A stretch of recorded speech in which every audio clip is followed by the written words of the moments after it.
Hello, my forest friends. My name is MoriMademoiselle, and today's video is a story time, plus a get ready with me.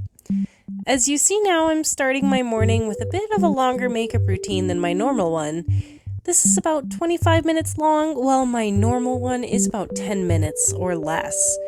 If you want to see my daily makeup routine, comment down below. I would love to make a tutorial on it. And as always, you can find my social medias down in the description.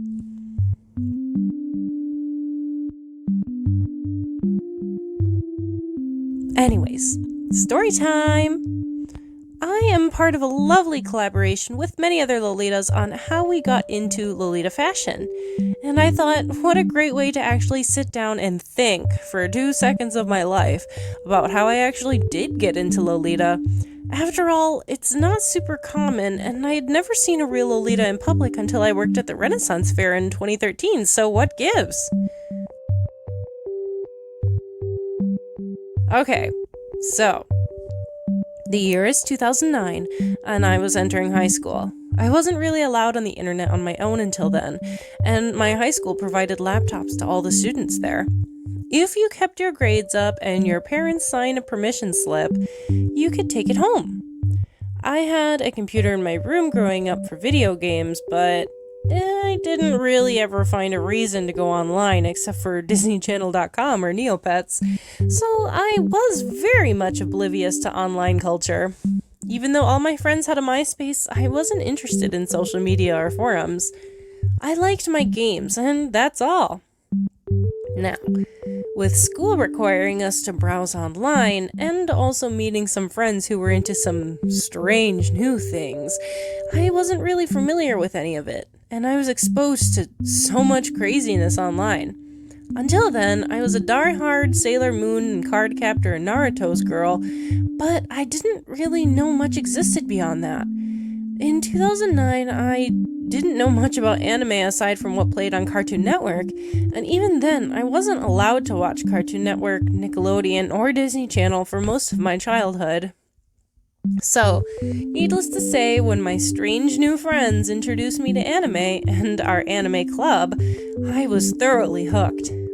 One of the first animes I watched outside of it was Rosin Maiden.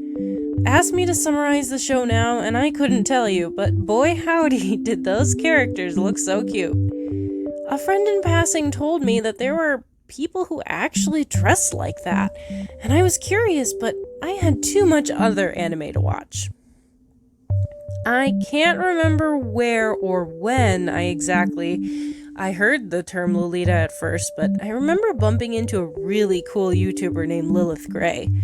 She was a gothic Lolita, and her aesthetic was magnificent. I was thoroughly obsessed with her and binged all of her content. Unfortunately, it seems that she deleted her channel, and only one collaboration video still seems up. From there, I was invested in this look.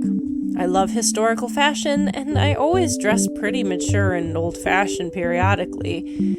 I stopped and was starting to experiment a little bit with other styles of dress, but I definitely was not allowed to try scene like I wanted to, or anything too outlandish.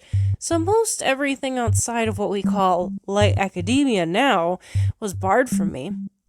I did have a satin kimono style wrap top that I got from a store from my parents, and I got a hime cut in middle school, so that was neato for my little baby anime self. I casually researched Lolita fashion, but I was too nervous to make a LiveJournal account or anything. My first social media account was made in 2010, and I tried my absolute hardest to appear normal.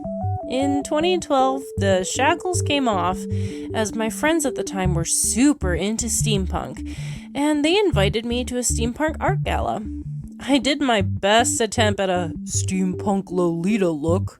I say Lolita now very loosely.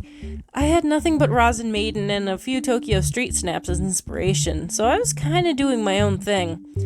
I didn't know that there was a community for it at the time. In 2013, I tried my best with what I had, because I had zero clue on where to buy any of these things, so I thought I could thrift it.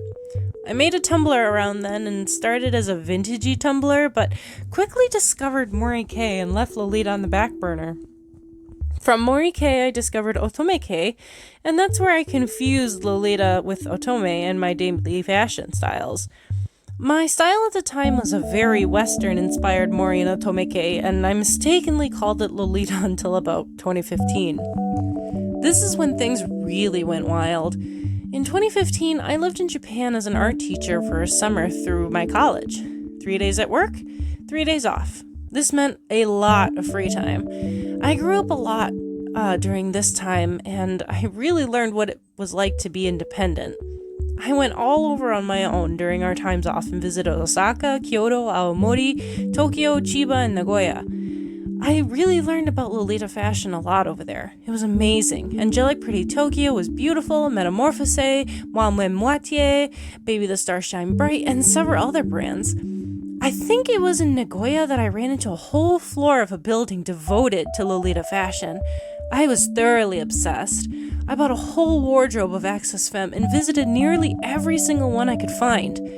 Then I visited Closet Child in Osaka and bought my first ever Lolita dress. It was a bodyline dress for $11. I wore that thing to death. When I returned home, I spent nearly every waking moment on AliExpress looking for more Lolita. I bought a dress from Magic Tea Party on AliExpress that I never ended up fitting because I hadn't bothered to measure myself. So I ordered a size up and found out very quickly that measurements matter.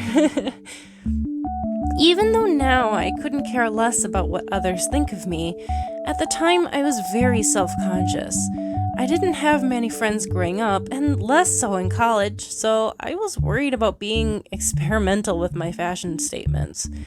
Even though I was a theater student, I was self-conscious about my perceptions, and I really regret not finding Lolita sooner. It wasn't about until 2016 again that I started to pick it up more seriously, discovering Lace Market and starting to research it more, and after graduating, I started to fully embrace it.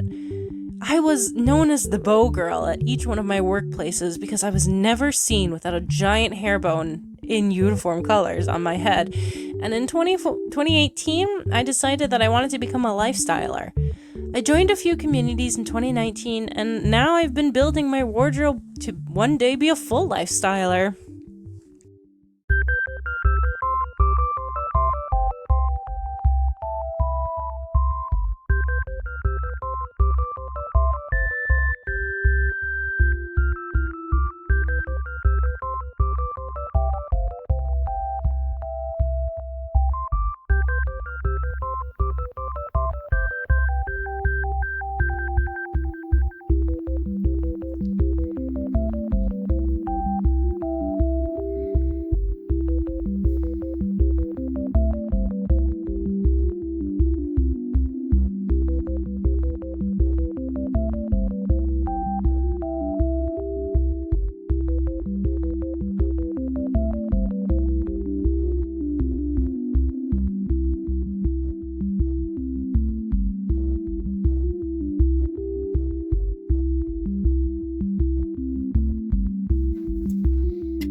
I hope you stick with me on my journey, and I'm excited to one day live my dream as a full lifestyle Lolita.